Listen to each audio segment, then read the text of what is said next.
What's going on, y'all? Bud Elliott here, and I'm really excited to have a special episode of Cover 3 today. We have Sean Lewis, the head coach of Kent State, offensive coordinator Andrew Sowder, and defensive coordinator Jeremiah Johnson. And I know these guys listen to the show. I'm like, man, we can have some coaches on. This would be really fun. And Kent State has gone to 2 bowls in the last couple of years. In my lifetime, they have gone to 3 bowls. So these guys have done, if you're a casual college ball fan, you may not realize it, but they've done a hell of a job there so far at Kent State. Played for the MAC title, 2 other second places in their division. One of the favorites again this year. Guys, well, welcome to the show. Bud, appreciate you. Thanks for having us on. Thank you. No doubt about it. Yeah, we don't talk a ton of MAC, but I feel like we talk more MAC than some shows do. So you guys took your lumps in year one, 14-6 in the conference sense. What's been the key for the improvement so far with Kent State?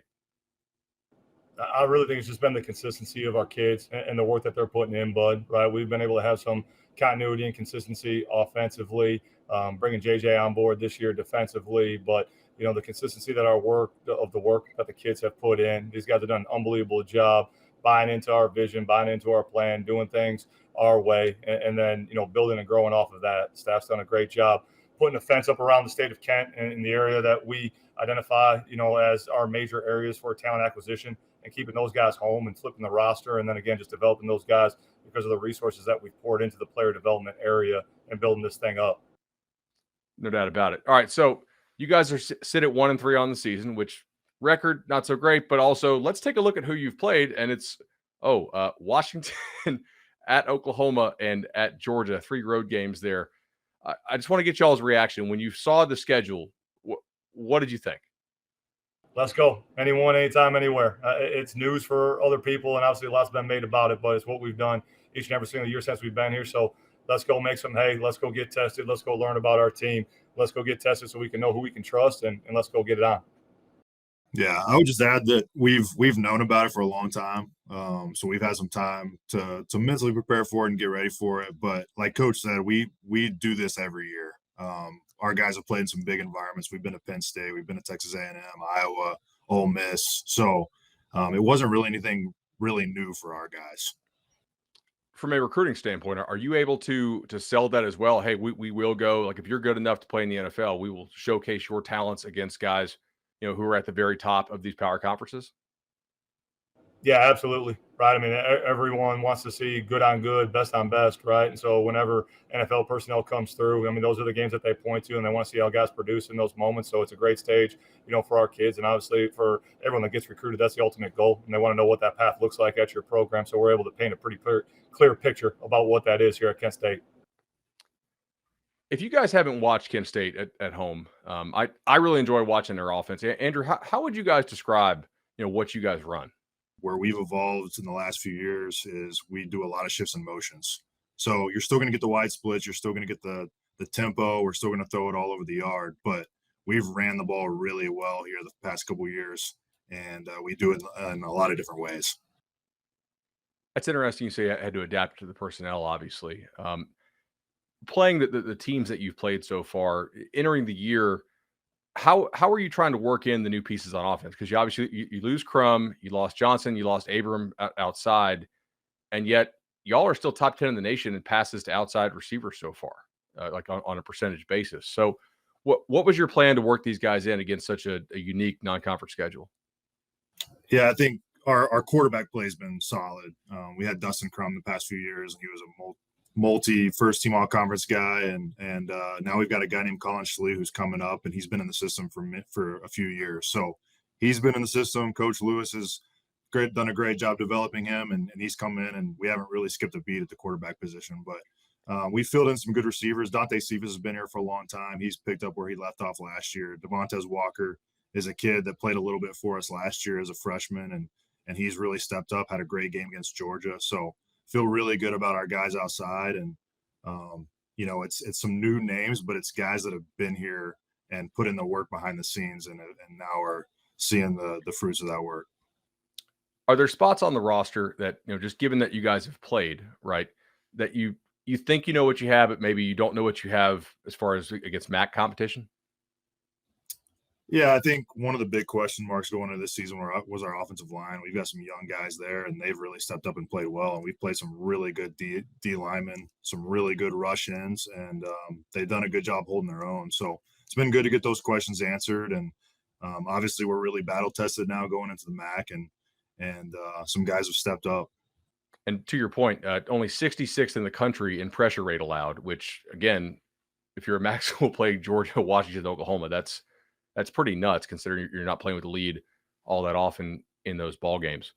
Uh, JJ, let's talk defense a little bit, and I want to ask Sean first. Sean, what did you see in JJ's defense that made you bring him over from Northern Iowa?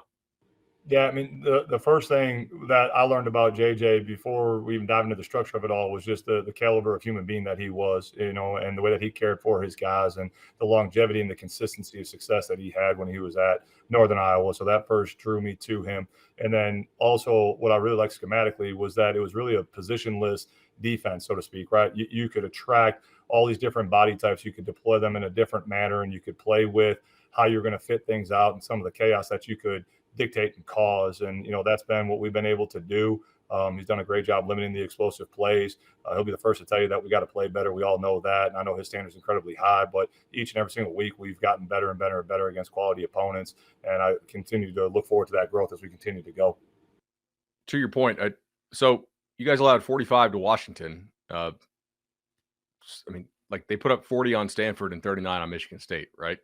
The only team so far this year to hold Oklahoma under 34 points is Kent State.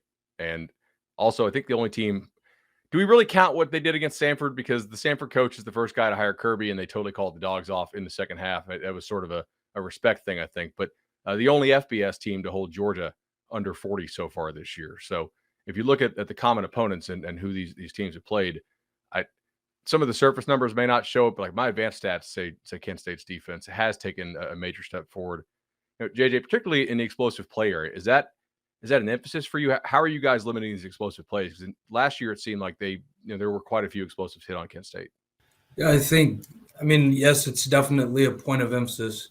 Honestly, my entire career, the emphasis has been to stuff the run and don't give up big plays. And if you can do those two things, obviously you have a chance to stop people.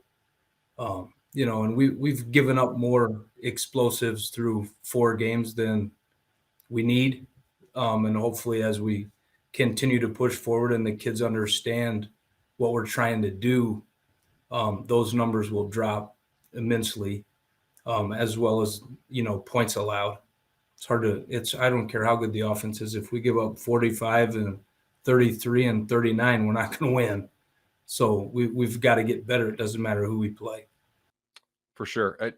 For you, it is. I feel like in college football defense now, it's harder to play open field defense, and you're seeing a lot of these teams. But Arkansas is probably the best example of this, right? They seem to play differently inside the tight zone, and they just really want to deny explosive pass plays. They'll actually give up some explosive run plays. I was looking at y'all's advanced stats page. It kind of mirrors what Arkansas did last year under Barry Odom, right? No explosive passes, relative to competition. Some explosive runs, but not ones that finish in the end zone and then tighten it up down there. Who are some guys that are standing out for you now on defense you want to give shout outs to?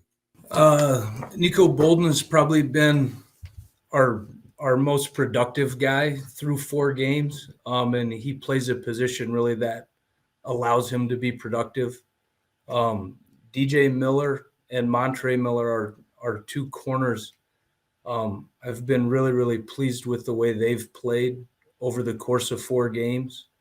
And then Caleb Johns, our Mike, has been awesome.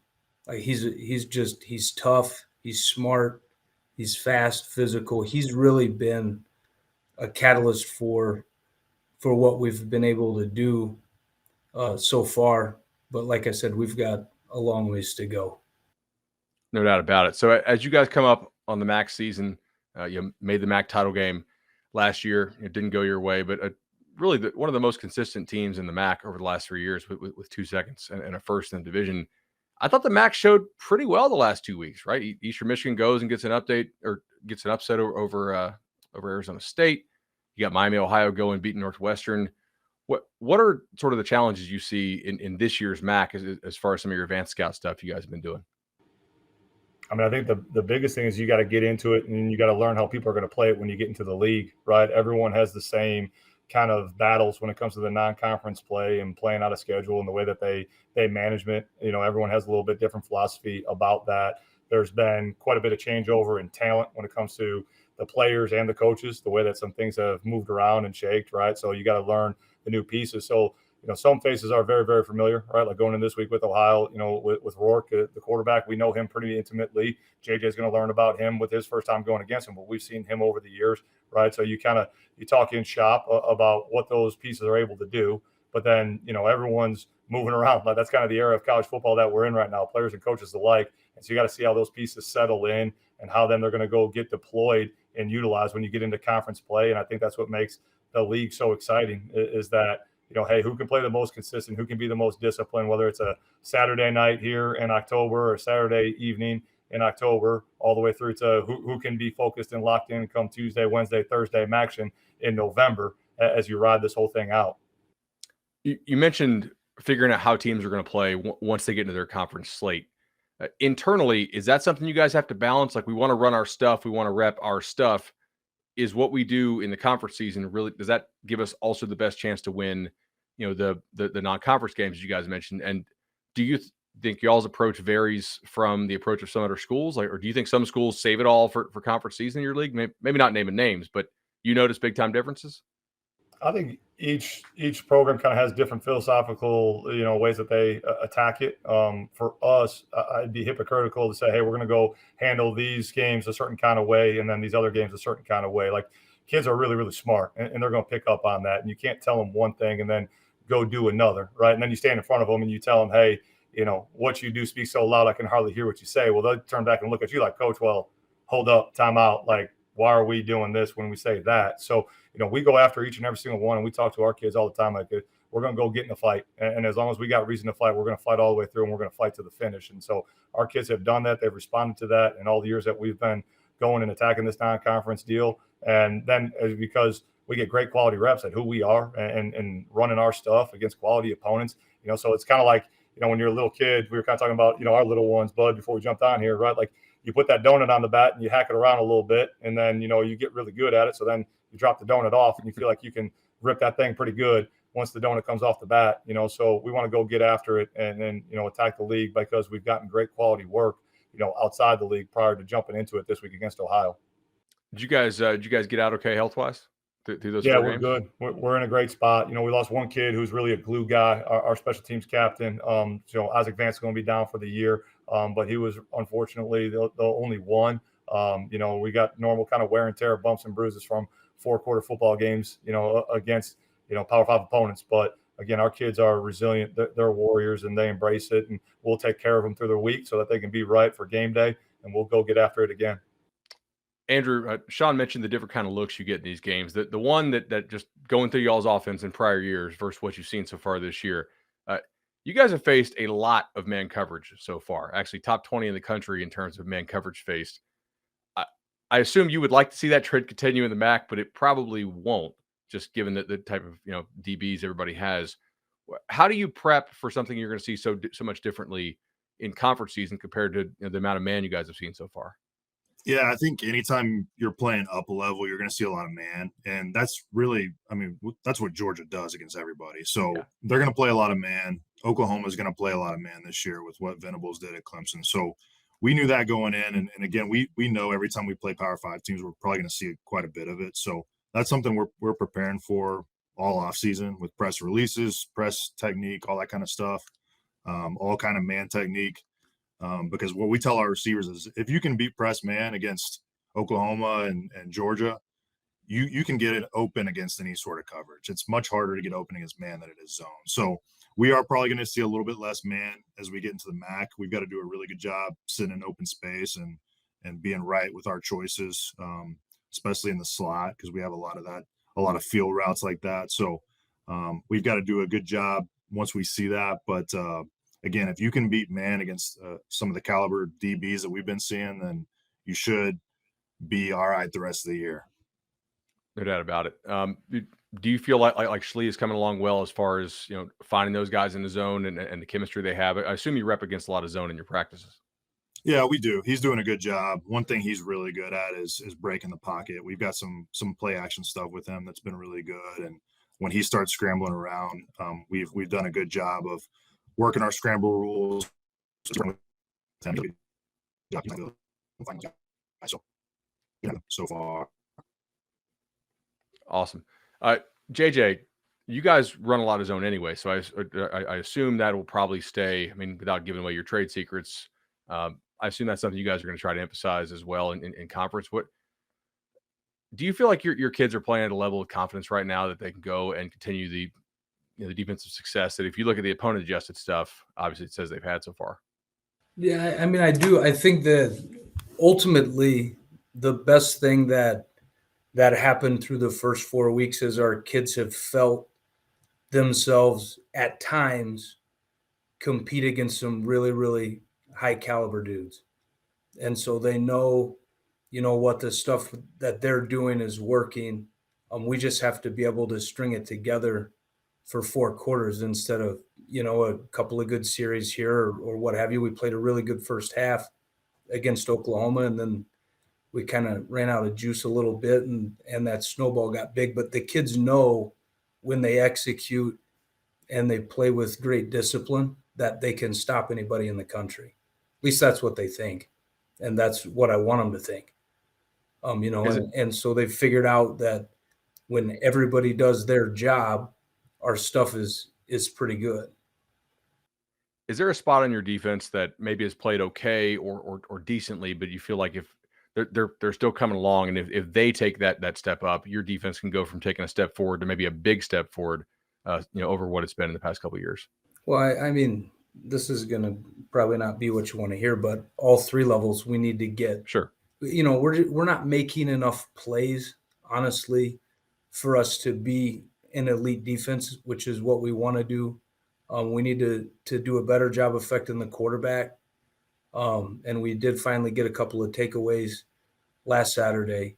But I mean, we've got to get better collectively, and the kids are working their tails off and are doing everything we're asking them to do. I think once they, with every rep that they take, they're learning another 200 or 300 level course that is going to serve us well as we move forward. It's just maybe not happening as fast as any of us would like for it to happen. For sure. Sean, so one of the unique things about the MAC, and there's a lot of unique things, obviously, but I'm sure as a coach coming into the league, you have to learn it. You guys are playing games on Tuesday, Wednesday, another Wednesday.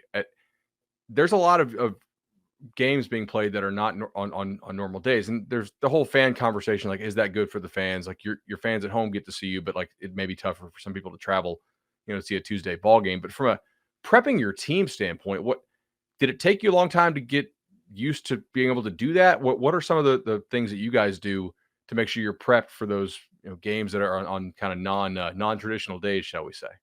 Yeah, I mean, in terms of getting used to it and accustomed to it, pretty fortunate from the time at BG, coming here and getting a chance to feel it as an assistant and see the plan that we were able to work with Coach Babers when we were there together, and then kind of refine it a little bit and make it our own, so that we could tack it to the best of our ability here at Kent State and what suited us. I mean, I think the thing that really helps us is that we like to be organized and detailed well in advance, right? So we're going to build out our calendar and make sure that the way that we're training and the way that we're going about things is in alignment with when those days are going to fall. And then I think all of us in the sports world, right, like we live, particularly football coaches, around game day. Like that's, I mean, the seasons of our lives are predicated upon, the seasons that we've had, right? Like it's not, everyone else can live in, hey, it's this year or that year. And it's like, well, hey, that was the year that I was at Syracuse, and that was year 2 at Syracuse, and that was year 3 at Kent State, and so on and so forth, right? So our worlds revolve around game day. And so we just build it out. When we play on a Tuesday, okay, that Tuesday is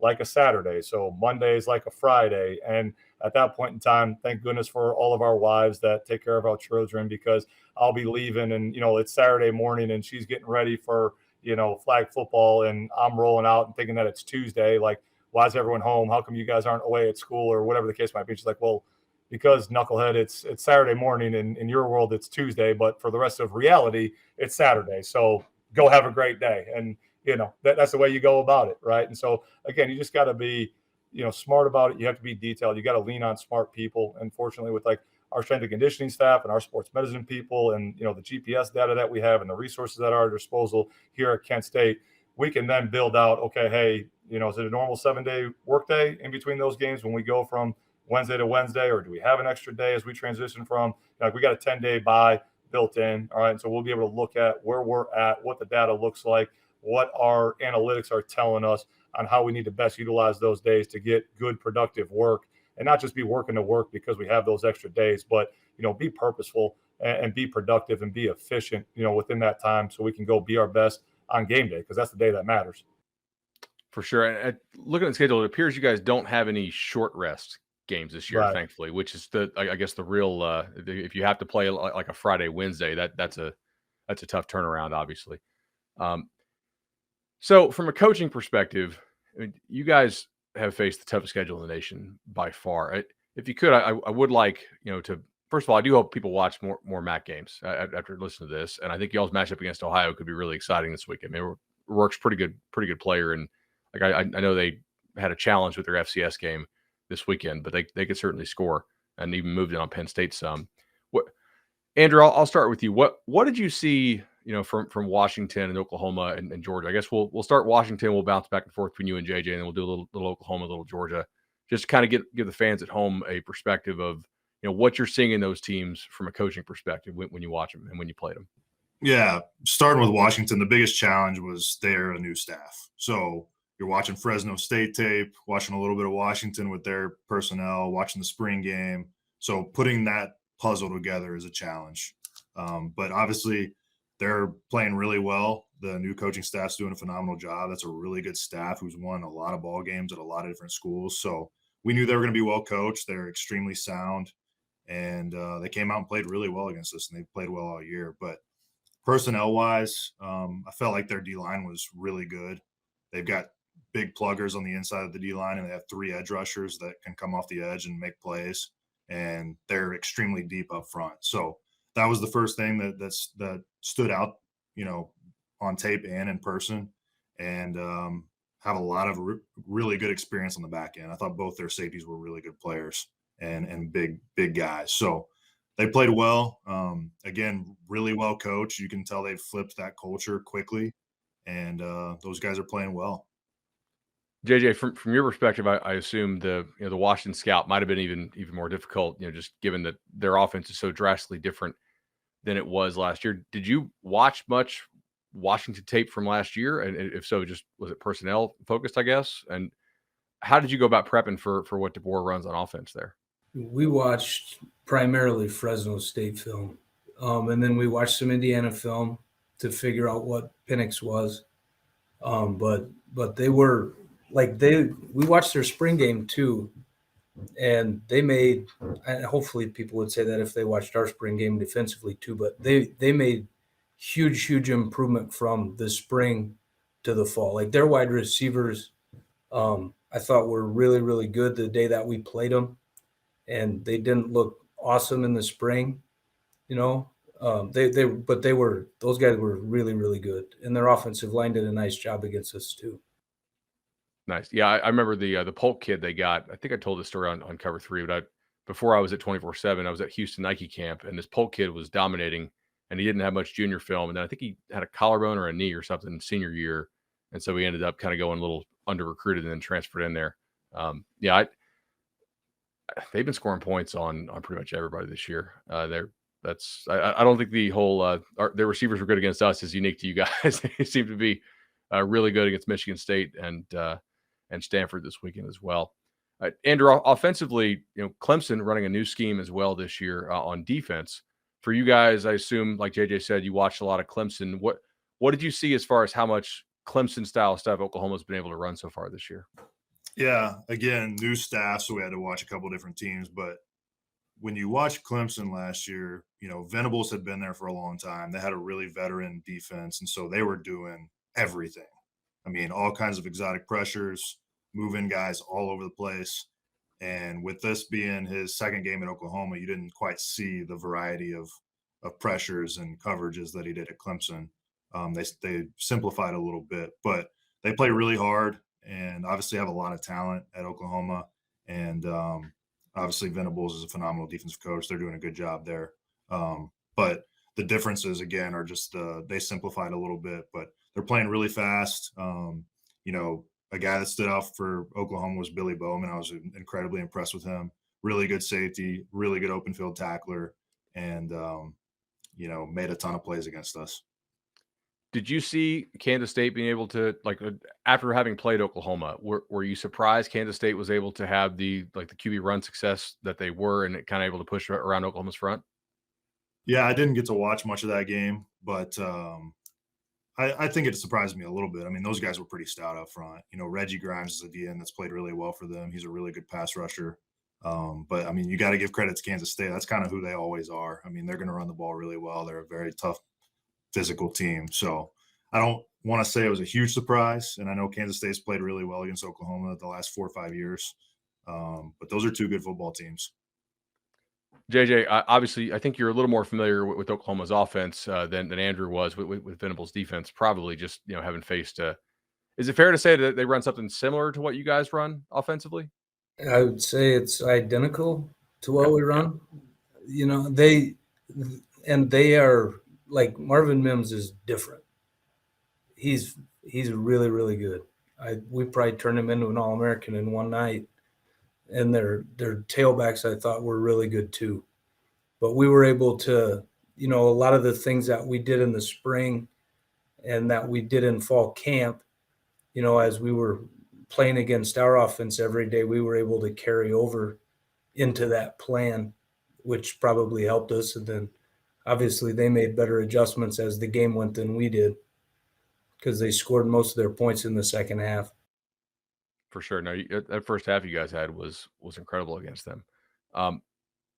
Kansas State seemed to limit their ability to get the ball over the top, right, and force a lot of intermediate throws. Is that something that maybe you guys weren't able to execute on for 60 minutes? But is that something you guys identified as an area to force them to try and execute in? Yes. Okay, makes sense. It's a lot easier to tackle guys in front of you than the ones that are behind you. For sure. So Georgia, they have looked like an absolute killing machine for the first couple weeks, and you guys played them like much closer than anybody has. I don't think anybody's taken them to the fourth quarter so far this year. Andrew, what do you see from Kirby Smart's defense? Last year, I watched the Nike coaching clinic, and I'm not sure who put together the clips for Kirby, but in several instances, he was like, "All right, we're running. Well, okay, we didn't actually play this right, but this guy just literally threw the center into the fullback, and that created a sack for us. So that was a great job by our nose guard." It seemed like they just had, they have 6 first rounders leave that defense. What are you seeing from Georgia's defense now, as far as you compare to watching them last year? Yeah, obviously a lot of first rounders that were on the tape last year that aren't there anymore, but they're going to have guys that step up and become first rounders. They are pretty young in some spots, but especially linebacker, but I thought those guys played really well. All 3 of their linebackers were true freshmen last year and got some time, and now they're sophomores and they're all, stepping up and doing their thing. But obviously, really good defensive line. They've got a ton of depth there. Obviously, Coach Smart has invested in that group a ton, and they were just rolling guys in and out against us. So they stay fresh up front, make a lot of plays. At corner, Keely Ringo is maybe the best corner in the country. So we were expecting him to kind of move all over the place and play some different positions. He played well. He's, again, always going to play well. But obviously a lot of talent, and I think they've done a great job replacing those guys. They obviously recruit well every year.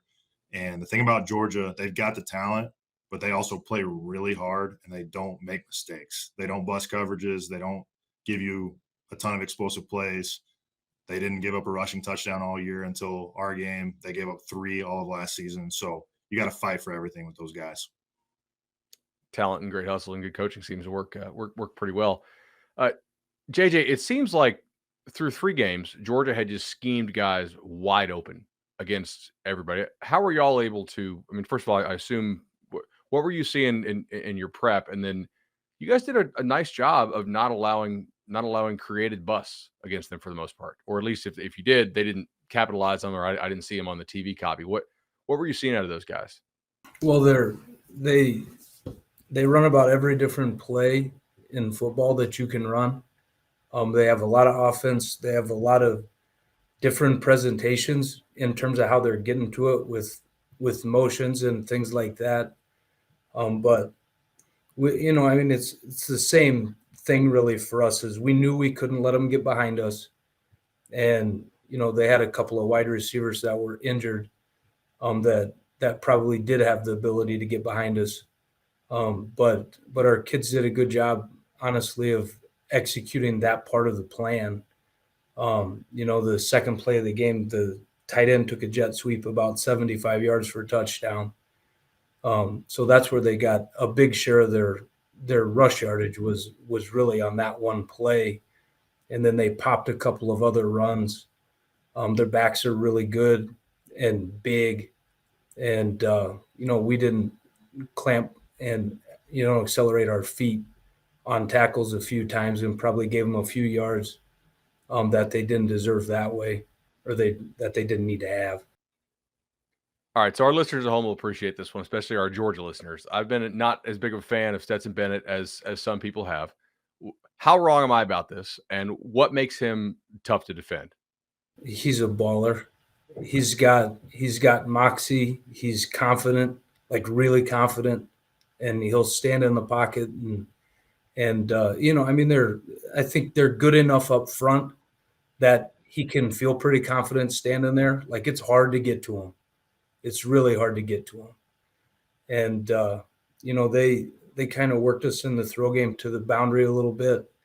I think, structurally, it's probably easier for teams to work it into the boundary. We can turn the field into a science project at times, but he's just good, and he believes in what he's doing, and he's confident. And those two tight ends are always open. They can be covered and they're still open. They made some unbelievable catches against us. You said Mims is different. Is Bowers the best individual player you guys have faced so far, the tight end for Georgia? He's good. He and Mims, they're different, but Mims probably runs 10-2. I don't know. He's fast.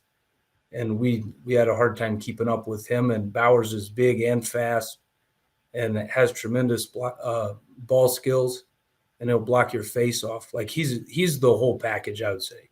That dude was good. No doubt about it. All right, Sean, having faced these three, I assume it's clear, like Georgia, just from your prep and having played them, Georgia is a level above the other two on the field. Yeah, like alluding to what Coach Sowder said and Coach JJ, they're talented, and it doesn't matter the opponent. They're fighting their opponent each and every single week is perfection, right? Like, they don't want to give up a blade of grass, and they play tremendously hard, and their talent, the depth and the breadth of their talent is really, really something. So yeah, they're a cut above. All right, if Washington and Oklahoma played on a neutral field tomorrow, given how you guys played against them and how you prepped for them, do you have a lean there? Like who do you think is one better than the other? And if so, why? I think it's a toss-up. Honestly, they're both explosive, dynamic units. Both extremely well coached, and they present so many different problems in so many different ways that flip a coin. They're both incredible ball clubs that new staffs are playing hard for, and it's really a flip of a coin to me. No doubt about it. Kent State plays Ohio this weekend. It's their homecoming ball game, looking to start 1-0 in the MAC. Really excellent matchups of quarterbacks here with Schlee and Rourke, and Coach JJ's got his work cut out for him on the defensive side of the ball. Obviously, Coach Sowder as well. Good luck to you guys this week. I really appreciate y'all joining us on Cover 3. This was fun. Thanks for having us. Thank you.